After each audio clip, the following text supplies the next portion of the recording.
there. So today's practice is going to be a short sequence to help relieve lower back tension or discomfort.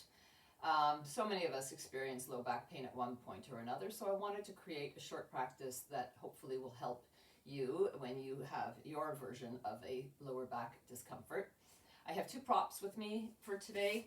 I have a couple of yoga blocks. If you don't have yoga blocks, you can use books. And I have a blanket, and if you don't have a blanket, a relatively thick blanket, you can always use a cushion. But for the moment, we won't require any props. We're just going to come lying down on the floor with the knees bent, feet planted on the floor. And we're going to begin by just gently tucking and tilting the pelvis. So as you do that, you're going to lengthen your lower back into the floor, creating some flattening. And then you're going to lift and arch the lower back away from the floor. Next time your lower back is flat to the floor, place your hands right up at the very top of your hip creases and go ahead and push the flesh away on the top of your thighs, and that hopefully will create a nice elongation into your lumbar spine. And we'll take a few long, deep breaths here. So slow inhalation and slow exhalation as you very gently and subtly stretch the lower back, and then slowly release. Tucking and tilting the pelvis again a few times. This time we're going to take the feet and bring them one up at a time. So knees are going to come up into a tabletop position. You're going to put your hands right at the top of your thighs, right below your knees, and we're going to push. So you've got your low back pressing into the floor, and we're going to create resistance by pressing the hands into the thighs back into the hands, and what you're going to notice is that you're really activating the core. So for so many of us, lower back pain will occur if the core muscles are weak. So this is just a really effective way to create some core activation while at the same time lengthening the lower back into the floor. A couple of breaths here, nice and gentle, inhaling slowly and exhaling. Place the feet back down onto the floor, and then a couple more times, just sliding the tailbone under, pulling the tailbone back, releasing the lumbar spine. And then on this next time that the tailbone is tucked, we're going to do the same thing that we did the first go around. Heel of the hand presses into the creases of the hips, and we're gently pushing away. So creating a nice, gentle and subtle stretch right around the lower back muscles, and breathing again, slow inhale and slow exhale. Really using the breath to help us relax and bring some relief into the muscles around the lower back. And then we'll do the core exercise one more time. So bringing your feet back up into a tabletop position, placing the hands back against the thighs, and then making sure that the lower back is firmly pressing into the floor as we push. So hands push into knees, knees push into hands, and working to try and straighten the arms as much as possible. So you want to try and push the hands against the thighs, push the thighs against the hands, and don't forget to breathe. Inhaling slowly, exhaling slowly, and just giving some subtle activation into the core. Breathing here. And then slowly release. Let's bring the knees into the chest and just give that a little stretch. Then go ahead and bring your feet down onto the floor, back into a bridge. And we're going to slide the tailbone under a little bit again. So you've got just a little bit of your lower back sliding towards your heels. And this time we'll lift the hips up off the floor. And we're just going to maybe wake up the glutes a little bit. But what we're trying to do is keep the ribs dropping down towards the floor and the knees pointing forward so that we can also open up the hip flexors. So for many people, lower back tension can come from sitting too much and the hip flexors become really tight. So this is a nice subtle way to open up the hip flexors. So just stay here for a moment. Keep directing your knees forward past your toes, keeping your tailbone tucked under, and making sure that you're not using your lower back to lift you up off the floor, but really focusing, maybe tapping the glutes to keep them up and feeling the fronts of your thighs opening. As you come back down, keep your hips up for as long as possible and see if you can articulate each vertebrae as it makes its way all the way back down to the floor. Then from there, you're going to take your right ankle, put it over on the top of your left knee. We're going to press the left foot into the floor, and we're going to lift the hips back up. And now we're just going to drop and lift the hips up. So again, glute muscles for many of us, low back pain may happen because the glutes are not strong enough. So this is just a really effective and simple way to wake up the glutes. So I've got my hips going up and down, tapping the floor, drawing it all the way back up, and using, in this case, my left glute to really get my hip to come away from the floor. And then I'm just going to hold it up there. So I'm going to try and press my heel, left heel into the floor, use my left glute as I hold here and give a moment to strengthen my left glute. Breathing again, slowly and deeply as I open up this or activate this left glute. And then very slowly again, vertebrae by vertebrae, bringing everything back to the floor. Keeping this ankle where it is, start to lift the left foot away from the floor and reach for behind the back of your left thigh, or it might be at the top of your left shin, whatever you can reach, and draw your legs towards you. As you do that, you're going to push the right ankle against the left knee and flex the left toes, so we actually give a stretch into the right glute. So even though we were just working the left glute, we're going to stretch the right one, and then we'll do the opposite side. And once again, a few nice slow, deep breaths.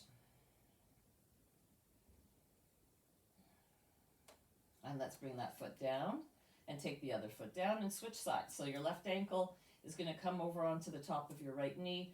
I bring my right heel in a little bit closer because I want to make sure that I can really press my heel into the floor as I lift up. The more I can use my right heel, the more I'll feel this in my right glute. So I'm activating my right glute to lift my hips up and down. So everything else remains still and strong. There's no wobbling of the pelvis. Everything is working through the glute. Nice and slowly as we go up and down. Up and down. Breathing the whole way through. I'm going to keep my hips up away from the floor and try to really feel the effective work in my right glute as I hold here. Pressing my heel into the floor, activating through my glute, making sure I'm not using my lumbar spine, but I'm really keeping that right glute muscle working to hold my hips up. Take another deep breath, 1 or 2 breaths here, and then as slowly as possible, vertebrae by vertebrae, take your spine back down onto the floor, and then lift your right foot up, bring your legs towards you, grab the back of your thigh, or grab your shin, whatever works for you, and start to slowly bring your legs in. And now you're going to press the ankle of this left foot against the right knee as you draw your legs towards you. And breathe here. Just 1 or 2 more breaths to stretch out that left glute. Feels so good. And then bring the foot down. And take both knees back in. Cross your ankles as you bring your knees towards you. Grab onto your one foot with the opposite hand and see if you can squeeze your knees right up towards your chest. And while you're doing that, try to think of pressing your tailbone into the floor so that you stretch your lumbar spine. Cross the other ankle on the top and do the same thing again, pulling the knees towards your chest while at the same time keeping your lower back and tailbone pressing down into the floor. Breathing as you release.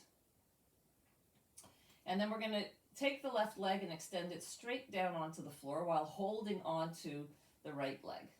So gently bring that right knee in towards you and then just move the knee away. And we're just going to do slow movements like this. So here my hip flexor is coming right in. If you've got tight hip flexors, you'll probably feel this.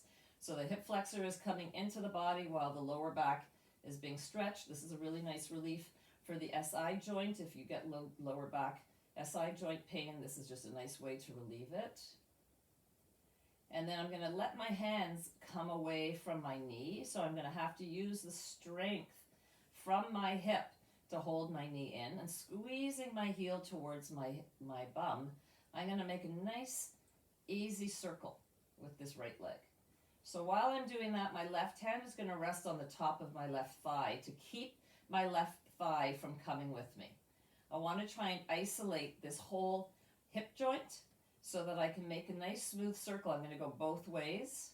So I can make a nice smooth circle here to mobilize that hip joint. So again, sometimes the low back pain will come from tightness around the hip capsule. So this is a nice easy exercise. Right foot will come on top of the left thigh. Left hand will take that right knee and we'll do a little twist. You can turn your head away from your knee, and this will hopefully give you just a really nice easy stretch into the outer right side of your leg, outside of your hip. Breathing here.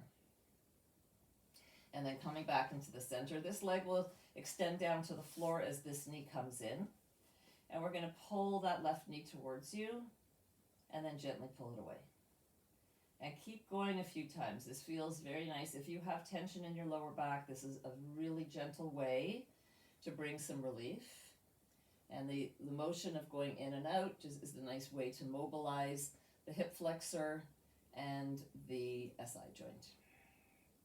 And then we're going to pull that leg in as much as we can, making sure that we're not tucking the hip, right? We don't want to round the spine. The lower back is going to stay connected and firmly secure on the floor as the hands come off the floor. And then we're going to start to make our circle.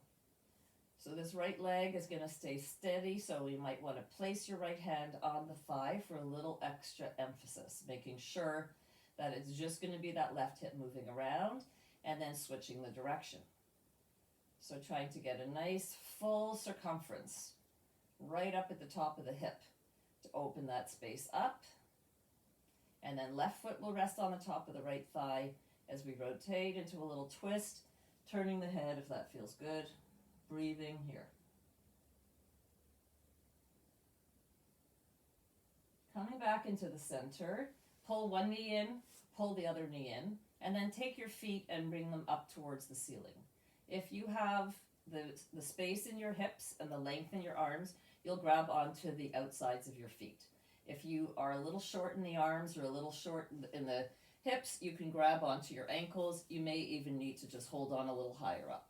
Wherever that works for you, we're going to use the arms as leverage to help place the sacrum, that triangular bone at the base of your spine, and your lower back into the floor as we use the arms to press the knees towards the floor and hopefully get a nice gentle stretch into the lower back. And breathing here.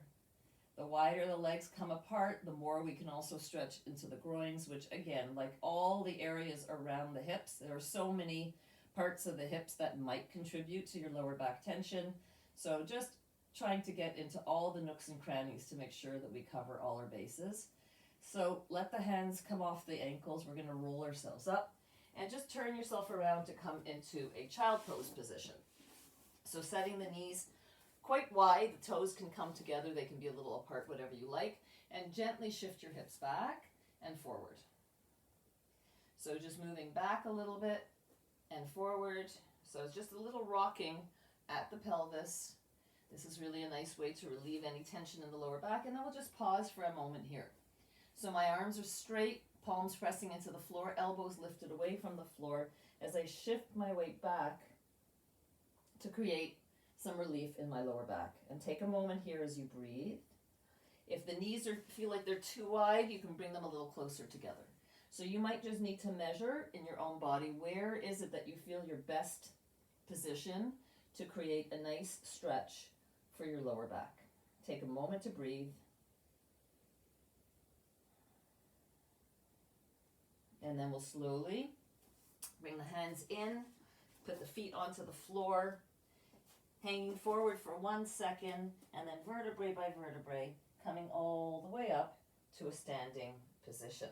Set your feet relatively wide apart. Bring your fingertips into the hip creases, and we're just going to set the hips back and bring the chest forward. So just coming into a hinge position, and then using the glutes to pull yourself all the way back up. So what's really nice about this exercise is that we are lengthening the lower back, but at the same time, we're also using these important muscles, the hamstrings and the glutes, to help us come back up and down. So again, for many people, lower back pain comes because we're using the lower back to go down and pick something up. So this is just a great way to remind you that what we want to be able to do is actually use the glutes, the hamstrings, to pick something up from the floor as we bend down. We're going to stay for this one. Actually, I'm going to grab my blocks now so that I have them for the next piece. So if you haven't got them in front of you, go ahead and grab your blocks. And we're going to shift the hips back. And we're going to, from here, we're going to drop down this time towards a squat. And then put the hips back and stand back up. So I'm just adding another piece. Shifting the hips back. Now I'm dropping the hips. You might even feel your lower back get a little bit of a stretch. Shift the hips back. Take it back up. And one more time. So hinge, shift back, drop the hips, back into that hinge, and all the way back up. Staying now in a hinge. But I want you to shift your hips back even more.